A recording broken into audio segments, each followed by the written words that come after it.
how are you? I'm Caroline, it's good to see you. So over by the door to the church kitchen, there is a tomato plant. It has no reason to be there. There's nothing else growing there, but someone, I guess, at some point threw a tomato or dropped a tomato and the seeds took hold and this little plant grew.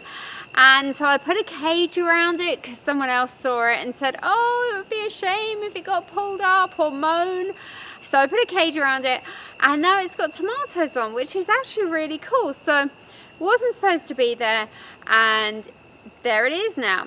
Anyway, so that got me thinking about this week's saint, about things that kind of we didn't plan to do that happened anyway, things that kind of turned out good even though no one knew they would. So today's person is St Benedict. Who, you may ask? Well, you may have heard of him, but you may not know much about him. So St Benedict, no, not him. St Benedict was living in the 400s in the 5th century, and he was born in Italy in a place called Nursia. And it's really difficult to find a good picture of a 5th century saint because you get things like Halloween Benedict, grumpy old man Benedict, and then shh, don't tell Benedict. It's all very odd. Anyway, we'll stick with this one for now.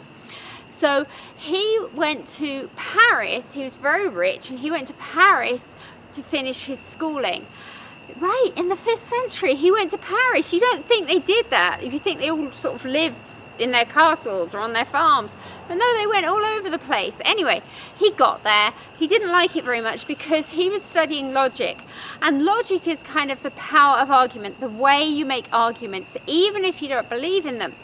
And he found that that whole thing was just bizarre, that by day his classmates were pretending to be really upright and wonderful people, and then by night, as it were, they were exactly the opposite. And he always had this really strict moral code, and so he just couldn't stand it. So anyway, he went back home and he wasn't sure what to do. So what do you do when you don't know what to do? Well, we would probably go to Starbucks or hop onto Facebook, but he went to be a hermit. He went off to the hills to be a hermit and to spend his time praying and thinking and getting away from all the crazy. Anyway, eventually, these monks turn up, and this is really weird, but these monks turn up and they say, hey Benedict, can you be in charge of us? And he's like, you really don't want me? And they're like, yeah, we do. Come on. He's like, you know, I'm going to be so strict. You really don't want me. Yeah, we don't care about that. Come on. So he listens to them and he comes on. And then, guess what? He's too strict. So there's this great story. So Benedict had made friends with this raven. Okay, so this raven would come every evening and eat supper with him. Benedict would share his bread with the raven. And they were friends. Okay, so these priests got really fed up with him, as he had said they would, and so they tried to poison him. Not just say, could you just go away, please move out? No, they tried to poison him with poison bread. But the raven apparently turned up that evening and was like freaking out, jumping around, flapping its wings, yelling all over the place, basically, don't eat in raven language. And Benedict took notice and realized what had happened and asked the raven to take the bread away. And so off the raven goes, drops the bread where it won't hurt anyone, and then they're best friends forever. Well, who knows? But that's why Benedict always has a raven around, either on his shoulder or he's holding one, or there's one perched next to him. Anyway, so after all this, he thinks, well, maybe I can do better by myself. And so he founds some monasteries. And the first set, not so good. Then he founds a monastery in his hometown. This one goes great guns.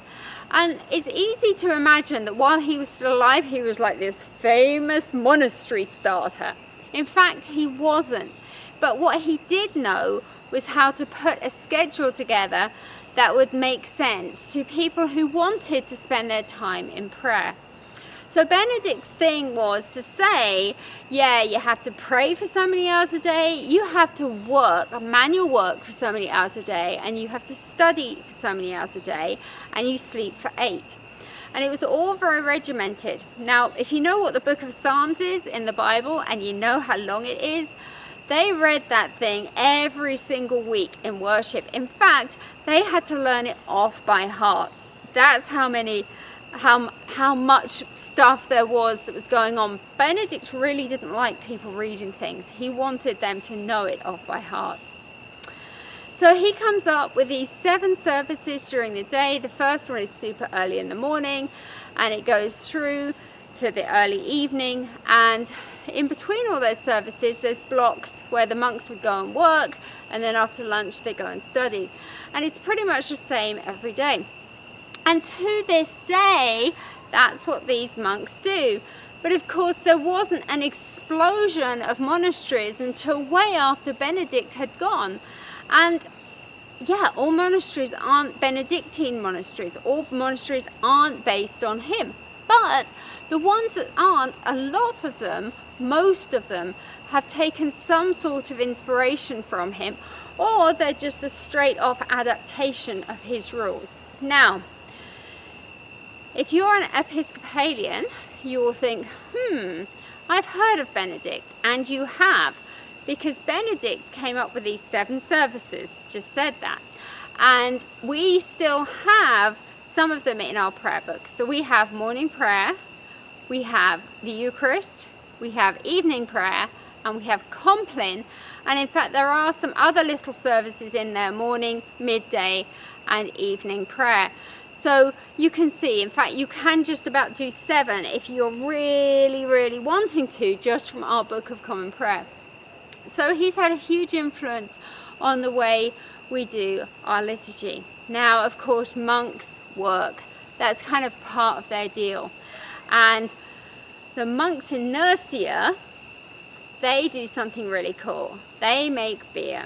So just thought you'd like to know that. Unfortunately, the abbey in Nursia was hit when those earthquakes went through Umbria a few years ago, and it was pretty much razed to the ground, which is kind of really sad.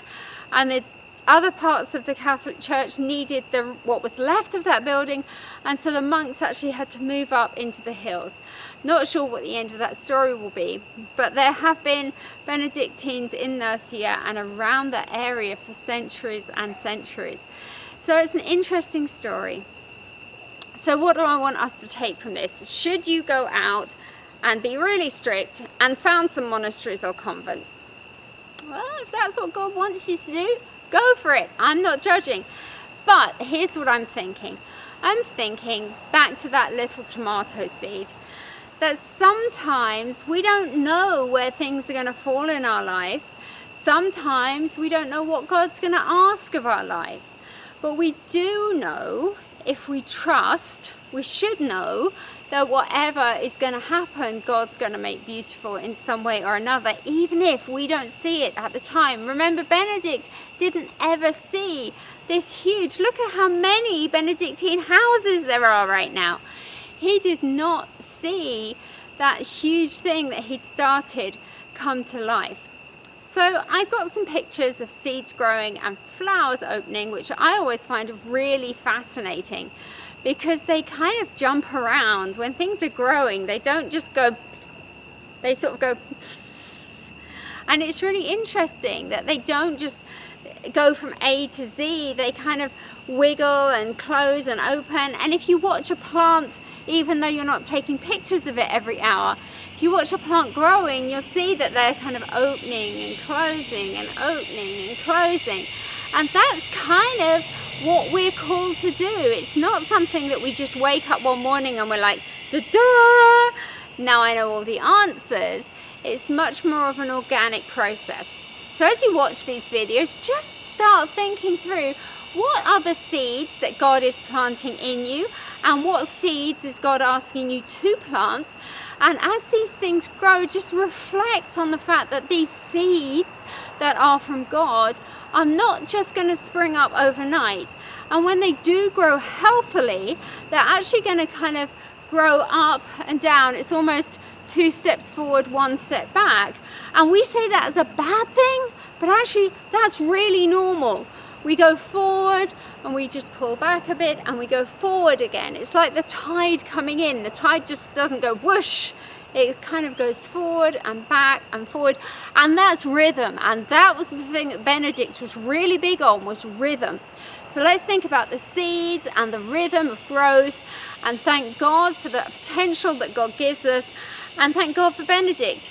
And even though he was super strict for all those things that he gave to the church, and his day is on Friday the 11th, so perhaps you can say an extra prayer for him and thank God for him on Friday.